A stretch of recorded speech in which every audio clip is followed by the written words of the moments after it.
Ils étaient proches. Joe Starr est un artiste que l'on ne présente plus. C'est en tant que rappeur qu'il a commencé sa carrière dans les années 1990.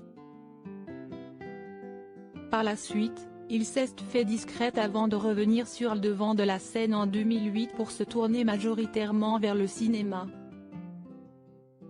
Il a été nommé 2 fois au César et un documentaire lui sera consacré sur France 5 ce jeudi 24 mars.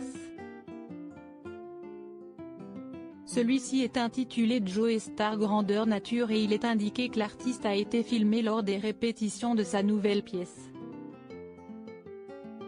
L'occasion d'évoquer sa relation avec Cool Chain, avec qui il a longtemps partagé la scène. Tous deux ont été à l'affiche du groupe Supreme NTM, formé en 1989. Originaire de Seine-Saint-Denis, en banlieue parisienne, Joe Starr fait la rencontre de son futur ami en spell-CM1 mais aucun lien n'est tissé entre eux.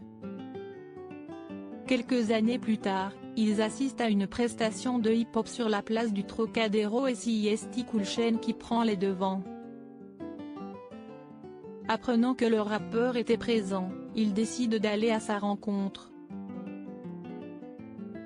Une initiative qui marque le début d'une longue amitié. Ils étaient proches. Joe Starr et Cool Chain se font d'abord connaître grâce à la danse puis ensuite par le graffiti. Le nom de Graffiti Rioters est mentionné.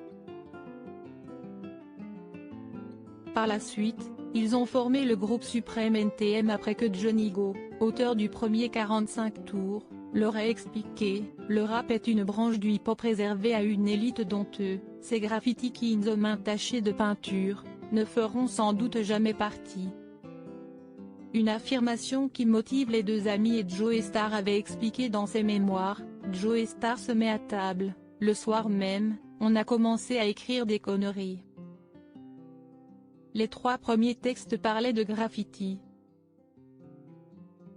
Par la suite, c'est Cool Chain qui avait ajouté, il ne faut pas monter cette histoire en légende non plus, on rappait déjà un peu à ce moment-là, on faisait quelques textes. C'était sans prétention, on écrivait pour nous. De son côté, Joe Starr n'avait qu'une envie, celle de réussir. Nous avons commencé la musique avec cette ambition, soit on cartonne, soit c'est la honte. On venait pour tout brûler, pas pour faire de l'entrée d'eux. Si on faisait du rap, il fallait qu'on soit dans le top 10, a-t-il écrit dans ses mémoires. Un rêve qui s'est réalisé.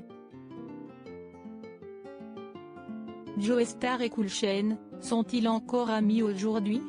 Les deux anciens acolytes du groupe NTM sont en froid et ils n'ont jamais hésité à le faire savoir. Lors d'un concert, organisé en 2019, Joe Starr avait commenté sa relation avec Cool Chain. J'ai appris il y a 2 semaines que Cool Chain m'avait bloqué sur son téléphone depuis 3 mois, avait-il révélé avant de s'énerver. Une distance déjà évoquée par Cool Chain quelques années plus tôt. Après nos concerts de 2008, on s'est tombé dans les bras avec Joey. Mais depuis je n'ai plus aucune nouvelle.